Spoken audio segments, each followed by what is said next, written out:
All right, back Motor City Sports Talk. We in the building. Appreciate everybody for checking in. Make sure you hit that subscribe button, bell icon button, share the video. We're gonna be talking about Kenny Golladay returning to practice today, reportedly, and then also we're gonna be talking about first off, we're gonna be talking about Cory for another minute. So it's an interesting thing I got about Undlin coming. So hit that subscribe button, bell icon button once again, share the video. And there was a quote.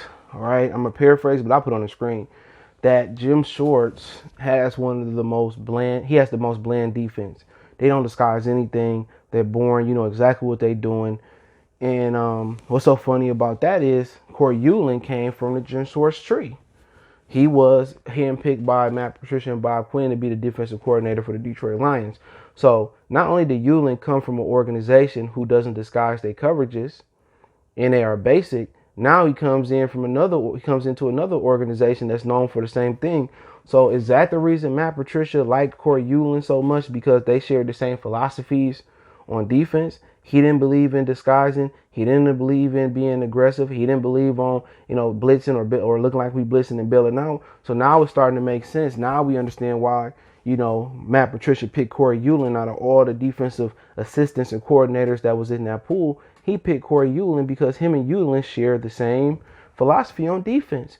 Let's let the defense know exactly what we're doing. It's a plug and play system. Let the talent, supersede or override the lack of creativity and the lack of disguising of the defense. And now it's starting to make sense now. They both don't believe in blitzing. They both don't believe in, mixing it up. They believe in, we in. It look like man, but it could be cover four. They don't believe in nothing like that. Oh, we got everybody in the box, but we gonna bail out. Nope. Now we understand why Cory and Matt Patricia was a match made in heaven.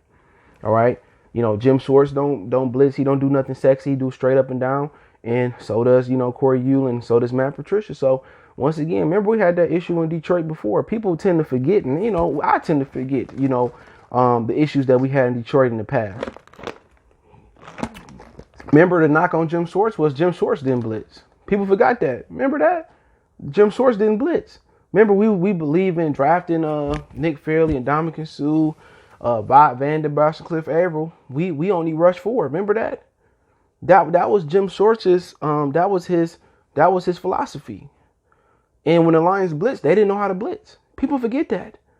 Jim Schwartz was the same type of defensive coordinator. The Lions just rushed forward every time.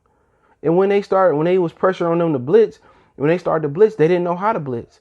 And the defense would tear them up in the beginning. And Jim Schwartz went to Philly, and somehow, he put together a defense that somehow worked over the years.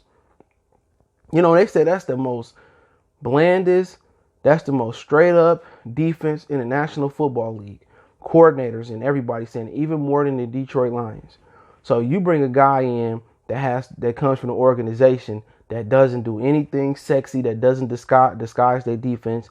You plug them into Detroit with a head coach / defensive coordinator, Patricia, who known for the same thing. So not only did the Lions go find a defensive coordinator that comes from an organization who don't mix nothing up or don't disguise nothing, they go handpick him. But they pick him from a guy that they used to have an organization that was known for the same thing. And Jim Schwartz was known for the same thing.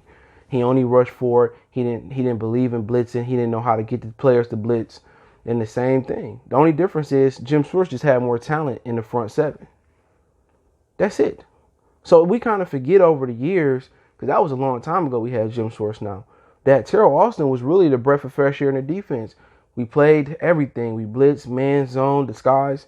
And he got a raw deal here and in Cincinnati because Marvin Lewis couldn't get it together because of Mike Brown. But like I said before, I find that kind of funny that Cory comes from the number one defense that don't disguise and play straight up, and Matt Patricia picked him. You know what I'm saying? That's just like a guy being attracted to a certain type of woman. He's attracted to a woman with big titties. All his women got big titties. You know what I'm saying?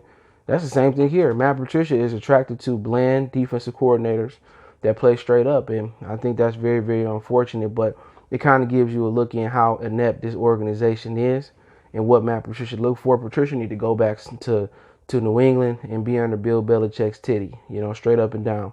So I don't find it ironic at all.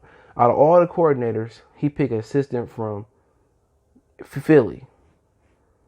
that does the same thing he does. I know it was something about that why Patricia handpicked him, because they believe the same defensive philosophy.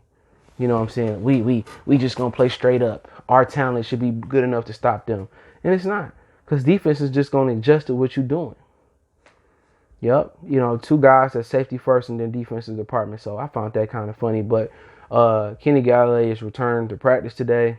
Still no contract, still no bag, but he returned to practice. And, you know, people saying, could he give the Lions the boost versus the Arizona Cardinals? Yeah, he give it a boost. Everybody, all the coverage have to roll to his side. You know, everybody else don't see the coverage that he see. So you might see, I got a video coming about Marvin Jones. You might see Marvin Jones get off. And it depends if he 100% healthy as well. But then again, they still ain't paid him.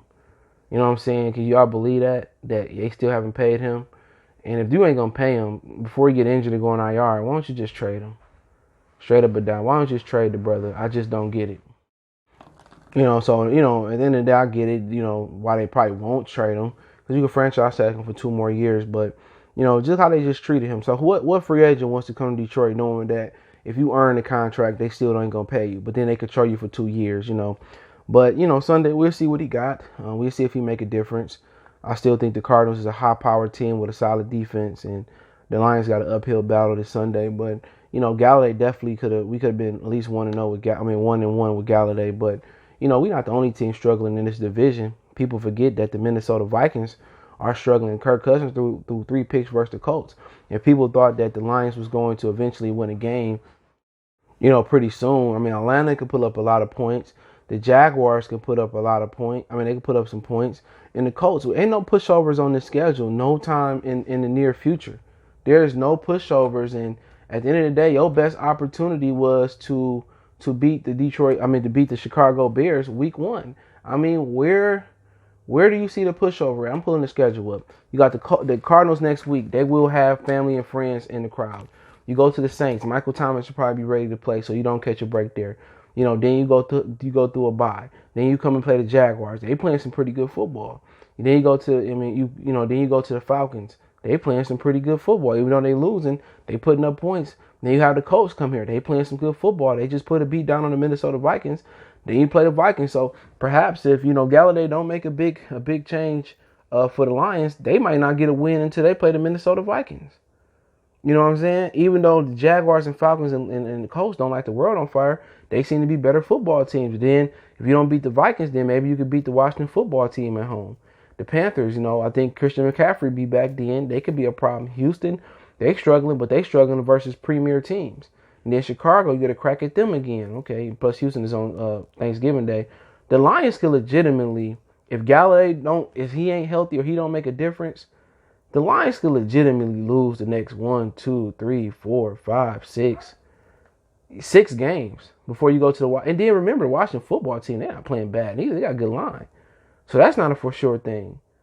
You know, you can legitimately lose the next 1, 2, 3, 4, 5, 6, 7, 8 football games. 9. You know, Houston just lost to some really good football teams, Kansas City and Baltimore, and they playing this weekend. And then if you don't beat the Washington football team, you're talking about 10, 11, 12. Oh, Jesus. This team might legitimately have a chance to go 0-16.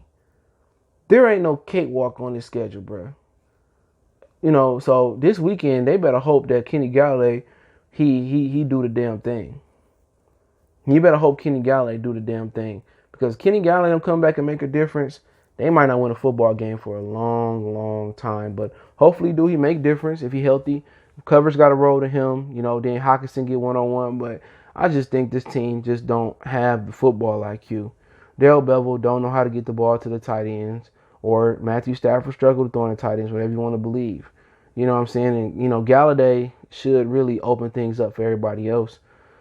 But we'll see. We'll see what Golladay can do. He don't really have no rhythm from being injured, so he might not be able to really contribute until after the bye. But we'll see, man. But let me know what you guys think. Don't forget, we on Facebook, Instagram, Twitter. You can reach out if you have a business question, inquiry, sponsorship, video request. Keep sharing the videos. Want to make a donation to the channel? Cash App is CJ Good 313. PayPal link in the description. Appreciate the love, support. Best way to donate is to share the video. Let me know what you guys think about the Undlin thing. Let me know what you think about what type of impact Kenny Golladay can have and Will it help Sunday? Does it really change your opinion if the Lions win or lose Sunday if he comes back at whatever percentage that he at? But he is at practice today. Let me know what you guys think. One time for the one time we gone.